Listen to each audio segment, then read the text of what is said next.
Welcome to the Top Order podcast. It's just me and Stu this evening on the Lipshaw Power Rankings. We're not going to delve into all 10 teams, suffice to say, but we are going to preview the eliminator stage of this 2024 IPL. It's all set up on a knife edge, and we're going to cover all the runners and riders coming in to the eliminator and the qualifier in the IPL 2024 finals preview show. Stay tuned.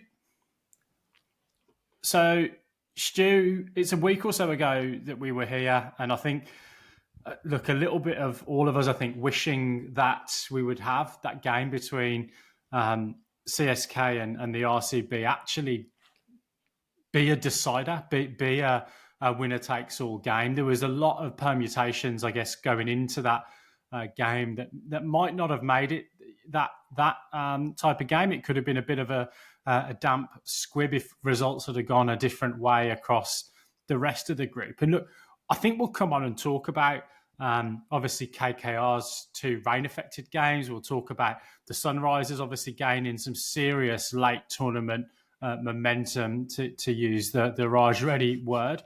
I think we've also got to talk a little bit about Rajasthan Royals and where they are potentially going off the boil, I guess, at probably the wrong time from a tournament perspective. But we have to start with that game, don't we? CSK and the RCB in a winner-takes-all game. Two massive personalities and players in Indian cricket, Virat Kohli and MS Dhoni. And, let's not make too many predictions around whether Dhoni will go round again. But what did you take from that game, which, when you look at the scorecard, looks as if it's obviously a comprehensive victory, but with the run rate permutations that were required on the night, it was a lot closer than the scorecard suggests. But yeah, what did you take away from that game, a couple of nights or so ago? Oh, yeah, brilliant that it shaped up that way. I mean, LSG fans probably hate us for saying that. They probably didn't want us talking about it at the time. But I guess fortunately for the fans of the tournament, we did see LSG slip up against DC earlier in the week, and it just meant that it was so well set up for that game. And as you say, it ended up being a game within the game because RCB needed to win by 18 plus, and you've sort of had the rain around at the start. You had all sorts of different partnerships that RCB managed to put together, and then we get to the end, and it looks like the two sort of thorns in the side of so many international teams over the years. I guess it worked out for New Zealand in this case, but Dhoni and Jadeja, I think back to that 2019 final, they were the two that kind of put India very much in the hunt for that semi-final. And, there they were at the end, 17 to not to win the game, but to qualify off that last over. Dhoni hits Yash Dayal out of the ground. That first ball goes, I think I saw someone saying it went 111 metres, which seems ridiculous. But anyway, that it went out of the ground, and then you've got 11 off 5 balls, and probably in this edition of the IPL, you're backing the batting side at that point. But a funny thing is, I've read a few people and actually saw DK even suggest that was actually the best thing that could have happened to RCB, because that ball went out of the ground. They lost the ball. They had to replace it. And suddenly Yash Dayal runs in with a clean, dry ball and, is able to execute the last deliveries. So, yeah, fantastic finish. And I guess you and I have been talking a little bit in these last couple that we've done ourselves about how we've just been waiting to get to these playoff moments. And this was great that we sort of got that one step early. Yeah, look, absolutely. And I guess sort of an interesting kind of game within the game as well, with obviously a game taking place in Bengaluru. So, you'd say on that basis, RCB favourites going into the game, I guess, particularly with 5 wins on the bounce. But then you kind of look at how quickly that turned for them. In the end, 6 wins on the bounce, preceded by 6 losses on the bounce. Yeah. But yeah, a home game. But then CSK winning the toss as well. So, they were in the pound seats from a game situation perspective. They knew exactly what they needed to do. And yeah, look, I guess back to that game plan of Dhoni batting where he needed to bat to be there at the end, and know what the equation was. But look, just a fantastically exciting game of cricket. And look, I guess you must be pleased as well. Bit of form for Rachin Ravindra, bittersweet, obviously, in terms of the result, but finishing on a high from a Kiwi perspective. And I'm sure we'll come on to talk about at least one Kiwi in the playoff stages as well as we go through the rest of the podcast. Yeah, totally. I mean, CSK, Rachin was going to get them home. I reckon he was looking great, and it's been interesting in this IPL because he's been used at the top of the order, which is not always where he's been used for New Zealand in the T20s, and he's been deployed, I think, more in the I was going to say the Abhishek Sharma role, but not quite in that sense of trying to hit a six every single ball, but he's been trying to hit boundaries, and I think the best thing about the way that he batted in this game was that he just batted and played proper shots. He was playing a lot of, he's playing his drives, his cuts, and when he's doing that, it opens up them to start bowling straight to him, and that's when he gets going on the leg side and things. And yeah, I thought he looked fantastic. And you talk about in New Zealand, I'm not sure what he's done to Lockie Ferguson. Lockie Ferguson's running and bowling beamers at him, but I've given Shivam Dubé a lot of praise in this edition of the IPL. He had an absolute shocker in this game. That to run Rachin out. I don't hear those calls. I don't know who was making that call, but in a situation like that, Dubé has to be the one to say, "Okay, I'm out," because I think he was about 6 off 14 or 13 or something at that point. Couldn't get going. Couldn't really connect with anything. Rachin's looking fantastic. Dubé next over 7 off 15 and he's out, holes out onto the boundary, and very, very disappointing for him. And Rachin, I mean, fantastic from a New Zealand point of view that he does that. Mitchell Santner gets in and had a good bowl. He was again in a situation where he might be able to play hero with the bat as well, but Faf du Plessis took, I think, the catch of the IPL for me. That was absolutely brilliant. So, yeah, good signs for New Zealand. As I said, Lockie's sort of in the mix now and doing a good job too. So, yeah, good signs for New Zealand.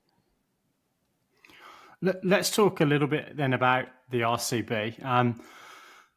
Virat Kohli, I think we have to start there, don't we, in terms of his performance throughout the course of this IPL. He takes up a lot of column inches wherever he's going to play his cricket. But if you kind of look at where he's got to, 40 odd in this game, you look at his tournament, 14 games in so far, you add that 47 into his 550s and his 100 already. That's, a 50% success rate in a game where you'd probably take, 3 out of 10 as being, pretty good in terms of where you might expect your returns. Just how good has he been throughout this tournament, and how important do you think he is to the RCB leading into these playoffs, Stu?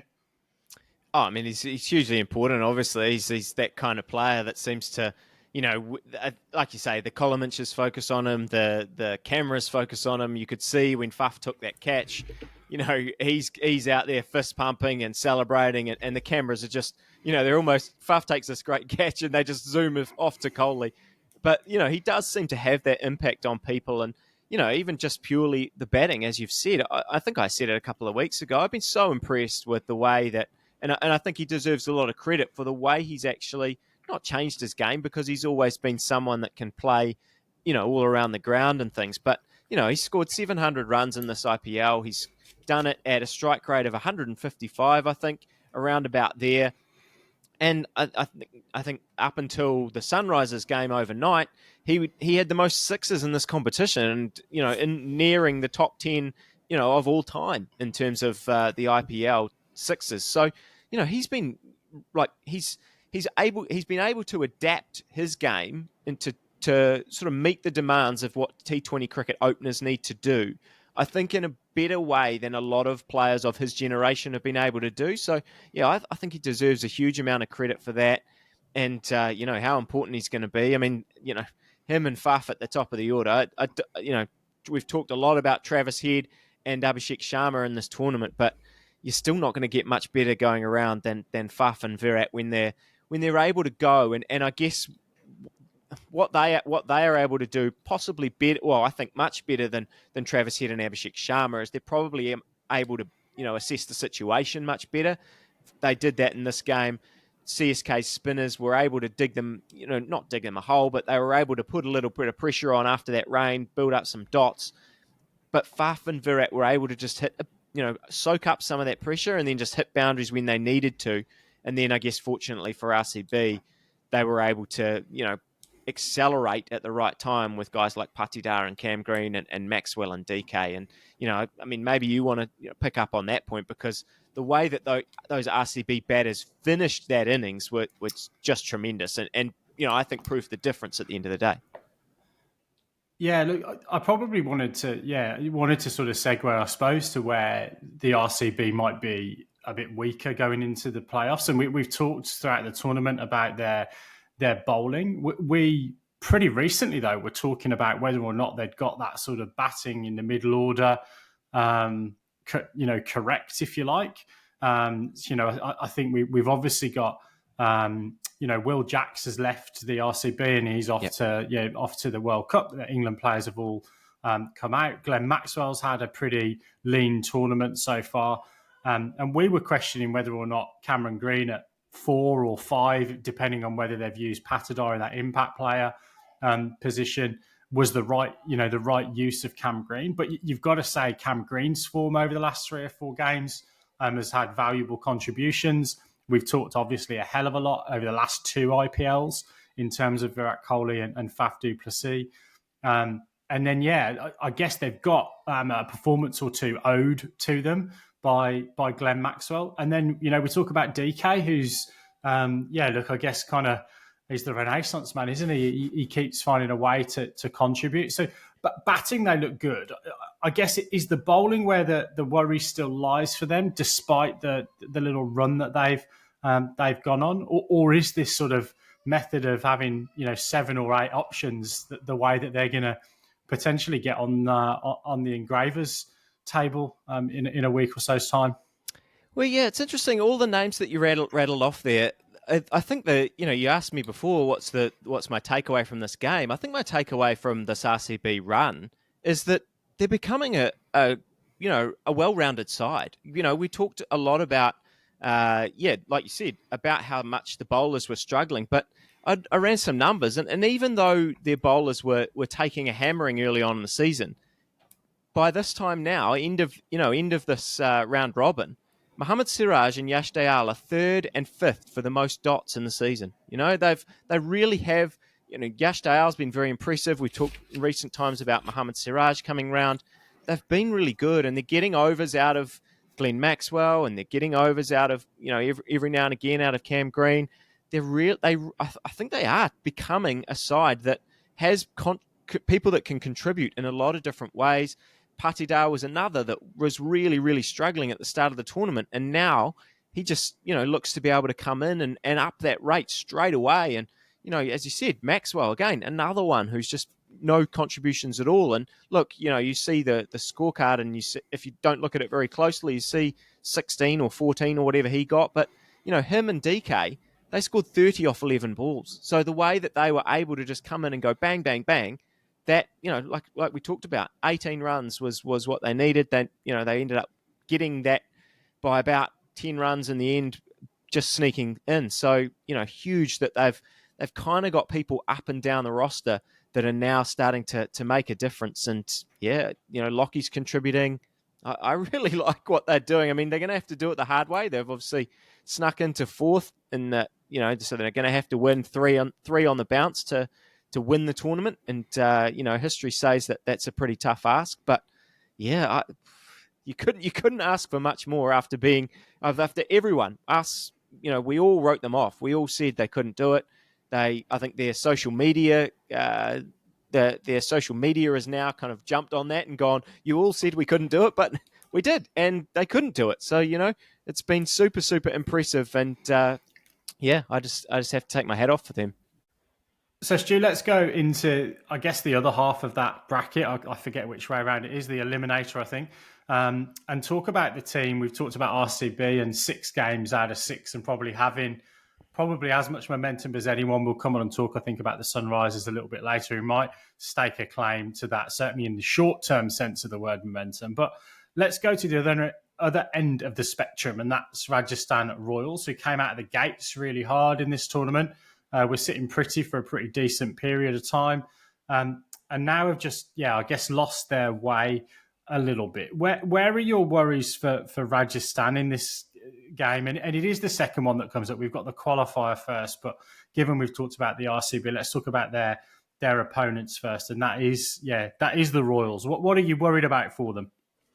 What am I not worried about for them? I mean, honestly, I was thinking about them because obviously they've now lost 4 in a row before this washout. They've gone, as you said, from a dominant position to a knockout game against the form team in the competition, and the latest loss this week was against the Punjab Kings, who've had their moments, but they're a side that I think quite rightly is a side that was down the bottom of the ladder. And Joss Buttler, who's such an important player for them, has now joined up with England. It looks like Tom Kohler-Cadmore is going to replace him at the top of the order, and he only has had one chance to sort of get in there now and have a crack, seeing as that this last game against KKR was rained out. And I just feel like we talk about them in the past couple of weeks the same way that we sort of talked about CSK for a while. We went, let's try not to panic because there's a lot of experience there. And, they're a side that when they turn up, they've got big game players and all of this and all of this. And then CSK just, fell at the last hurdle. And, these guys haven't won for 3 weeks. They haven't won since April 27th against LSG. And, at that point, they were riding 4 wins in a row and, we were feeling really confident. But it's just all gone off the rails, and it's really hard to see them in a game where they're playing such a red-hot side. It's hard to see how they turn this around because just a lot of things about their side now don't feel as impactful and as powerful, I guess, is probably the word I'm looking for, because you sort of need that power, strike power up front and power at the top of the order and in your finishes, and it just doesn't seem like Rajasthan have that at the moment. Yeah, look, I can't massively disagree with anything that you said because it's all factually pretty accurate, obviously. And I was just doing the same math as you in terms of looking at their last win. Look, I guess there was a moment in time where things could have gone even worse for them. I think if results and rain and that kind of stuff hadn't happened, that they could have potentially been pipped into those playoff places if we go back a week, 10 days or so ago, depending on exactly when all those sort of permutations needed to happen. Mm-hmm. So I wonder whether or not they just breathed a little bit of a sigh of relief with that no result, guaranteed them obviously that place in the Final Four. Yes, they've got to get over the upset, the disappointment of being top of the table for a pretty decent period of time. And then certainly with them and KKR 1 and 2, pretty much all the way through the tournament, right until almost the final rights. I think that, if I can take a positive for them, and it's really, really difficult to do that, I think, given the recent form, is that we have seen teams go on really, really long runs. And this RCB run of 6 in a row is the biggest in the tournament. I think we were talking about, 5 games in a row. Earlier, was it the Sunrisers, I think, that had kind of got that record potentially. Maybe KKR. If it wasn't, it doesn't really matter. There was someone that was that kind of momentum. So they're going to have to break a tournament record to go 7, and sort of beats their own record. I think the other thing they've got, what little I know about Tom Kohler-Cadmore, he's an ex-Worcestershire boy, so close to my part of the world, back in the UK. They've obviously had him on the depth chart. He's been in and around the squad. He's not played. He's not come in and, filled in as an impact player or done a middle order job. They've got him there as that backup. And I think they would have known, that was a chance that the World Cup in England was going to be where they were going to lose players late. And so I think they've got that sort of ready-made, look, I'm not going to say replacement for Joss Buttler because I think it's really difficult to replace a guy with his class. But we've got a guy who's played a lot of franchise cricket, a lot of T20 cricket. He's nearly 200 games of T20. He knows what he's doing, and is at the top of the order with a guy that just hasn't seemed phased at any point in his international fledgling career so far in Yashasvi Jaiswal. So they've got some positives, and Samson's been stellar throughout the tournament. Parag's been stellar throughout the tournament. And we've questioned their bowling all the way through the tournament, and it's always come good. And they've got some experience there with Trent Bolt. Sandeep Sharma's been outstanding, amongst others. So, look, I think that they've got players that have won enough franchise cricket around the world to put a dent in this tournament still. And they've also got a couple of guys with a little bit to play for in terms of their, their Indian place for that World Cup as well. So, a couple of games here for Sanju Samson. All of a sudden, he's probably more than penciling himself in to his country's first World Cup game. So that's where I'm going to take the positives for not quite my boys. The KKR are still my boys, but my other boys, if I can say that, in the Royals. But your concern is the middle order, isn't it, Stu? I think for them. Yeah. I think you're right about the positives. I actually have enjoyed their bowling, pretty much throughout the whole tournament. It hasn't been as good in recent times, but I think even, you saw in that midweek game where they didn't play that well, the bowling was probably the bright side of that performance. We know Trent Bolt's usually good for an early wicket, and that's going to be key against RCB, trying to break that partnership of Faf and Virat. But yeah, I just don't like the way that middle order is necessarily shaping out, even because, Ashwin's been coming in at 5. I don't love it. Feels like that's an experiment, but it's sort of been happening long enough now that it doesn't feel like it's an experiment anymore. It just feels like, it feels like that someone like Dhruv Jurel should be, by this point in the tournament, I would have thought they would have gone, oh, you're good enough now. You're performing well enough now that you can step up. I mean, it doesn't help that Hetmeyer's not there. It seems like he's maybe close to returning, hopefully for them, that, maybe he can come back for this game and maybe he's someone that can slot in at 5.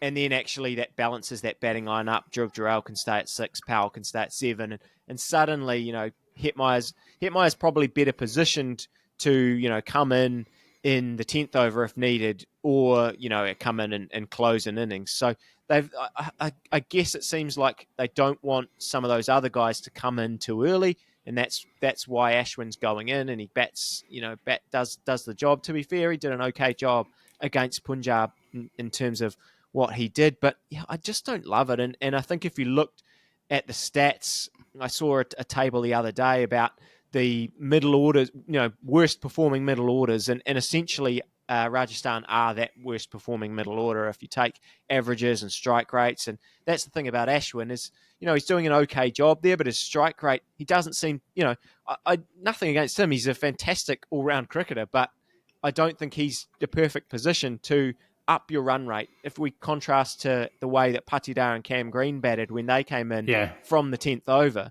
I don't think Ashwin can do that. And that's never been his role in international cricket. It's never been his role really in franchise cricket. So it surprises me that, Rajasthan are putting him in a position where they're having to do it. So yeah, they're a side that could come out and deliver on the day, but I think if we're getting into predictions on this game, I'm fully in the RCB camp. I just think they're playing better at the moment, and they'll win this game. Cool. Let's go to the other bracket then, because no surprises that I'm going to back Rajasthan for this game. I've nailed my colours to the mast early in the tournament with KKR and Rajasthan. I'm going to ride the wave as long as I possibly can.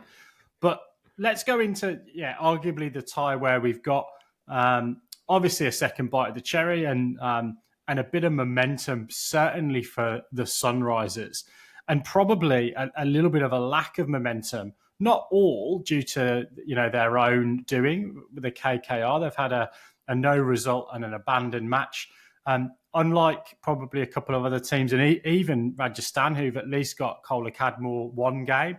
KKR haven't managed to get their replacement English opener sort of a replacement a game. Phil Salt obviously left the last game that they played. They'd got a couple of games to look who was going to come in and play that role. They've not had the opportunity for that audition to take place.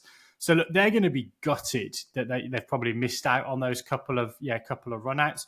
But I guess on the flip side, they've got a little bit of a rest for their bowling attack, particularly a couple of guys, Mitchell Stark and Andre Russell, who's been, let's be honest, a revelation with the ball throughout the course of this tournament. You'd expect contributions from him, but probably no one would have expected him to bowl 4 overs as often as he has and bowl as well as he has. But they would have probably liked a little bit of a rest over the course of the last week or so. And then we go to the Sunrisers, obviously, who I couldn't believe this when I was looking at the stats. They've got 2 guys in the top of the run charts that have got strike rates above 200. It's astonishing. In obviously Abhishek and Travis Head. So this is a difficult one to pick. But yeah, what are your thoughts on this matchup?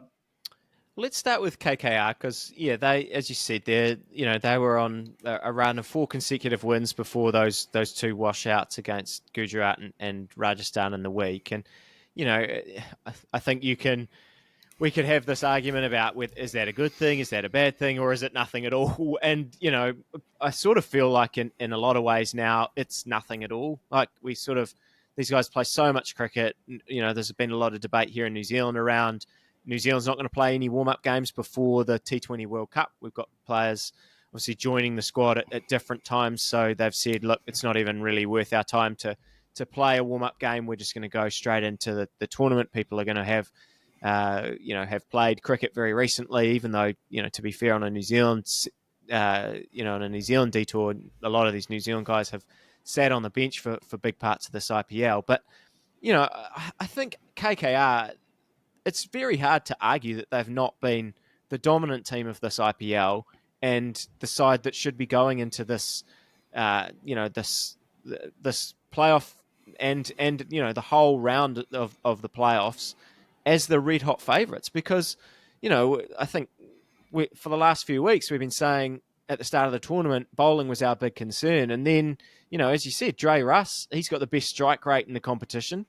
Just over 10 balls that he bowls, he picks up a wicket. So, for anyone, I'm taking out people who've only bowled, who've got 3 or 4 wickets in the competition. For anyone who's bowled like a proper amount, he's the best strike rate. Sunil Narine is economy rate 6.63, which is second only to Bumrah for, anyone who's played more than 2 games. Varun Chakravarti's right up there in the top of the wicket charts. He's got a chance to overtake Harshal Patel in these playoff games and put himself, finish as the leading wicket taker. And then there's Harshit Rana, Vaibhav Arora, Mitchell Stark, who I think has been the worst of all their bowlers. Comfortably, I think Stark and we've rattled off 6 names there. So, they're a side that, even though Phil Salt's leaving, and that's going to be a big hole, and he's been absolutely superb in this tournament. I don't, you probably more than any of us saw potentially the impact that he might have in this tournament. I think that probably came as a surprise to possibly a lot of Indian fans, maybe a few neutrals out there as well, in the way that he was able to contribute. But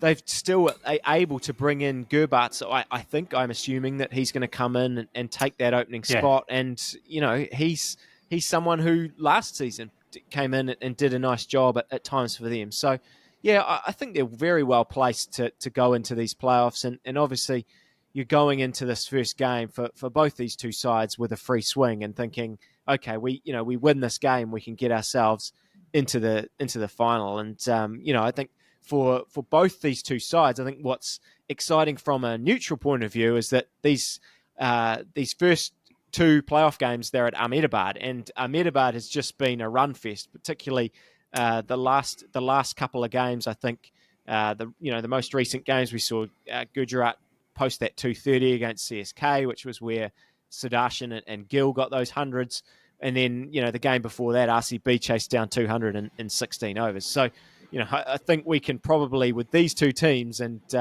this venue, I think we can expect another high-scoring encounter.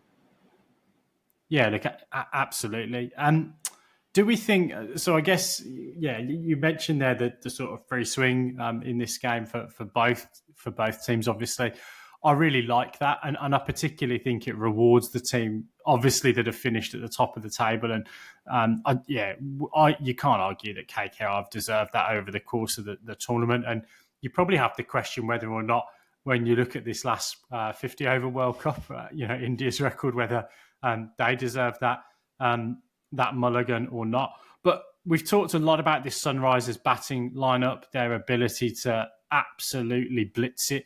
And you've talked about Ahmedabad as being the venue as well, Stu. So who do you think that favours in terms of this, likely to be a high scoring, game? We've come to expect it from the Sunrisers, but there's probably a couple of question marks then around, they've needed to at times, the way their bowling attack's gone.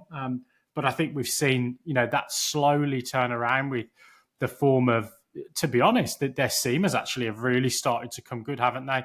Bhuvi Kumar, Pat Cummins, who else am I thinking of? Yeah, Natarajan. Natarajan, have started to kind of piece together that form that they've needed, that stability with the harder ball. But yeah, who does it favour playing on a game where you expect there to be batting fireworks? It's funny. You would think that maybe this. You would think that maybe with full sold out, the if we're going to expect a high scoring game, it possibly does favour the Sunrisers. But to be quite honest, I really like, as much as we've praised their bowling attack at times this season. I think particularly Cummins and Natarajan, Bhuvi Kumar's had his moments. And, even like local players we've talked about a bit, like Nitish Kumar Reddy has been, really come on in the back half of this tournament. But I just think this, for the Sunrisers... Apart from their last game, where yes. he got taken to the cleaners, yeah. Yes, no, bowling-wise, maybe it's been a bit of a mixed bag, but I think batting, he's come on really nicely. But I think... Am I wrong to think that basically the Sunrisers' chances come down to whether Abhishek Sharma and Travis Head come off? Because like that it just feels like if they go big, they win, and if they don't, then that's it. They've obviously got Heinrich Klaassen, they've got quality in the side, but I think that's been the recipe all season. You mentioned it before. These guys have got strike rates of over 200. They don't have to bat for long to actually win them a game. And, I think those two are only beaten by Jake Fraser-McGurk, who's got a strike rate of 234 in this tournament, which is absolutely bananas. But, yeah, is it as simple as that? Abhishek Sharma and Travis Head, one or both of them have to come off or Sunrisers lose? Yeah, look, you probably would say that. I think if you'd not seen probably some of the form early in the tournament, Aidan Markram nowhere near this side now. Heinrich Klaassen started the tournament, pretty well, and we talked about, is he batting in the right space? And I think we ended up agreeing that he was ideally suited to coming in, after 10, 11, 12 overs. And we were talking about Travis Head not having really got a score until that 100, which is really when they started to kind of come alive, ironically. So I don't think it's as simple as to say that that's game over if those guys don't come off. It's clearly been important, and I think we've clearly seen that firepower. If we look at what a lot of these teams have got in common going into the finals, you've had KKR have got off to flyers with Salt and Nareen. Rajasthan have got off to flyers with Jaiswal and Butler and Parag and others. Sunrisers have got off to some flyers, and the RCB have obviously had that really, really tried and tested partnership at the top of the order in Faf and Virat. So it is tremendously important, but I don't think it's necessarily game defining, given that some of the firepower that they still have to come in down the order potentially. So yeah, really, really interesting, and I honestly think this one is really too close to call, because I think it's going to be, I think one of those occasions where you might have a bowler that really needs to hold their nerve in a last over, and defending. We've talked about it historically, haven't we? If you were defending 12, you'd have been pretty happy 5 years ago. Now you want to be defending 22.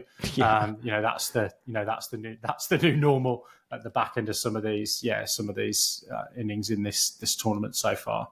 Absolutely, and I tried to look back at the the games between them, but they only played one game, and it was actually the first game of the season I think for at least for the Sunrisers it was, and it was a narrow loss for the Sunrisers on that day.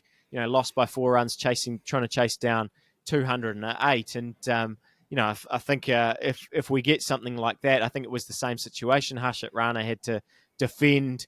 I can't remember what he had to defend in the final over, but again held his nerve to deliver on that day. And yeah, it's interesting. It was interesting looking back at that scorecard because you mentioned some of those guys before. The 4 overseas players for Sunrisers that day included Aidan Markram and Marco Janssen, who since about halfway point in the tournament, or for Janssen even earlier, and although he did come back for a game or two in more recent times. But yeah, those guys have fallen out of the side. Travis Head's obviously come in, and in the last game we saw the young Sri Lankan leg spinner, Vyaskanth. I always can struggle to, that one's a struggle for me, his name, but I enjoy watching him bowl.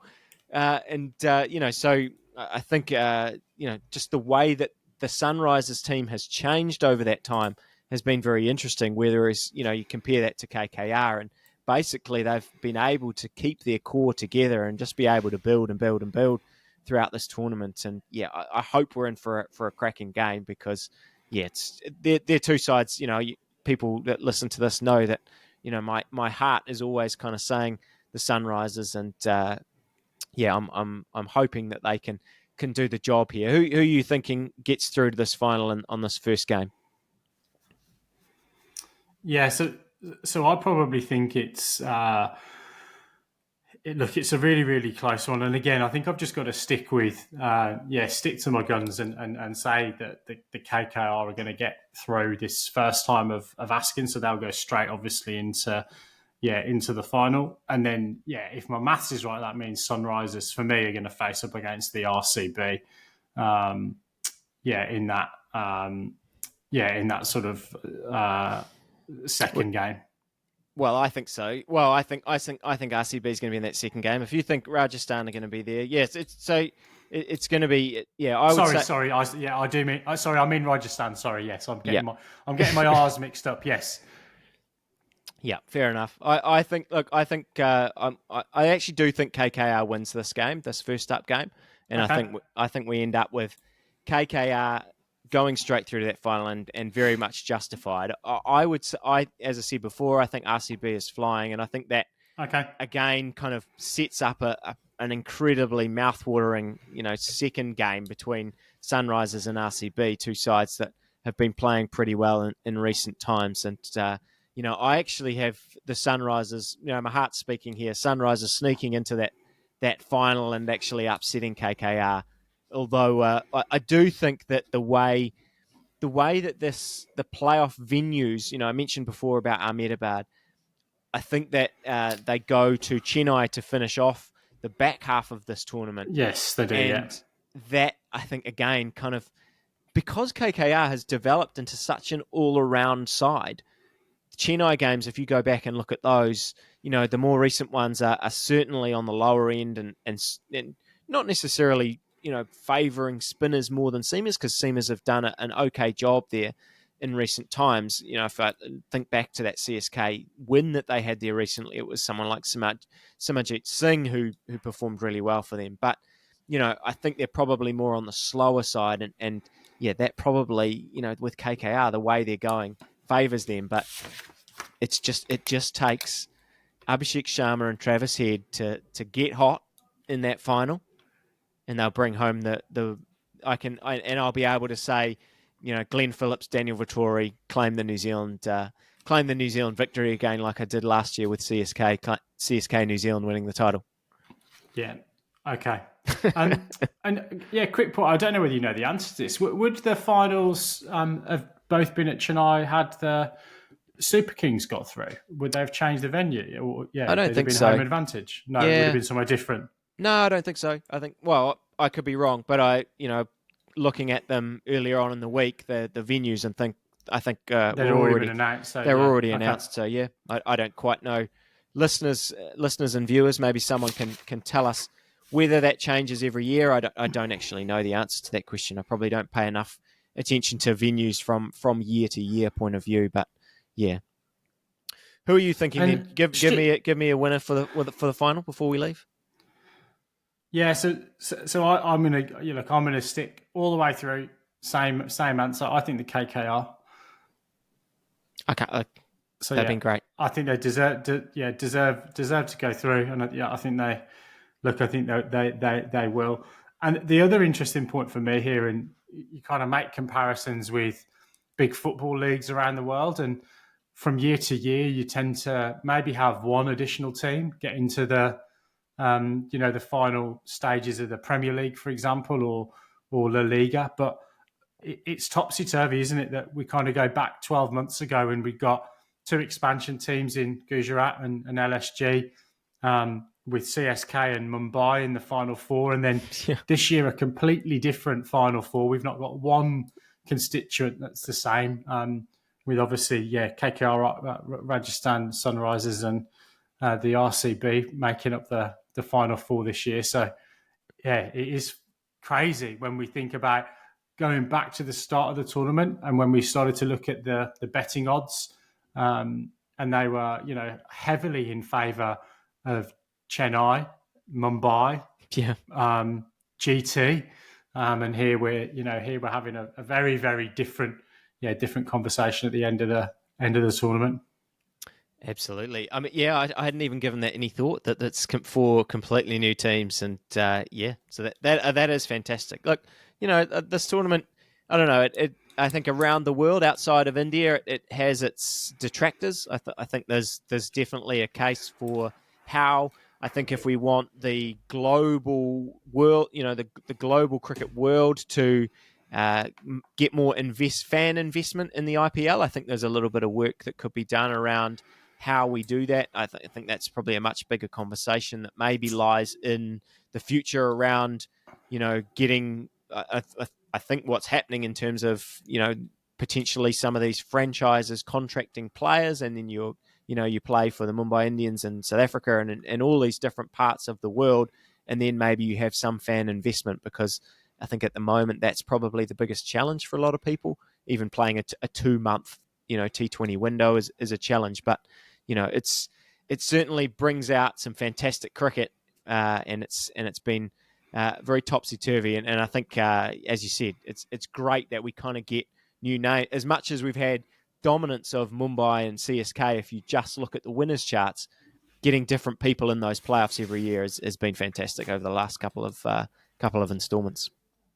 Yeah, look, absolutely. And look, I do think in the aftermath, we have to have some conversations about the length of the window for this tournament. And look, I don't think it's necessarily going to take too many eyeballs off it in India, but I certainly think from a global perspective, you want the best players being able to play all throughout the window. And that's either got to be that the scheduling is different, so it's not going to clash with big, world events, or if we kind of put it in the context of, Northern Hemisphere cricket, the start of an English test summer, it's probably a bit early for that. England have moved their big series to the end of the summer, probably partly for that reason. So I do think that needs to be addressed. And I think the other thing is that the BCCI need to start to let some of their players play in other franchise tournaments around the world as well. And again, that sounds contradictory that you would then want, loads more windows to play, loads more tournaments. But yeah, look, I think if it's really going to get that global feel, how good would it to see, Virat Kohli playing for the Melbourne Challengers, or whoever it may be, if we can get that kind of franchise love around the world. Stu, is there anything else before we call it a wrap for this evening? No, I'm good. We will, of course, be back in your feed probably this time next week to wrap up the final of this IPL, and we'll talk a little bit about all the games through the playoff series. We'll then also be in your feed very quickly after that as well with our World Cup preview as well. So our attention will turn from looking at franchise stats to T20 stats and squads. We're not going to cover every single team in the tournament, but we will take a look at what we think the permutations are throughout the groups for this World Cup. A first for a World Cup taking place across the United States and the Caribbean. But before we get to that, we will, of course, wrap up IPL 2024 this time next week on the Top Order podcast. But for now, it is good night and good bless from us all in Auckland. We'll see you next week, where hopefully we'll be back up to a full complement of the Top Order. See you soon.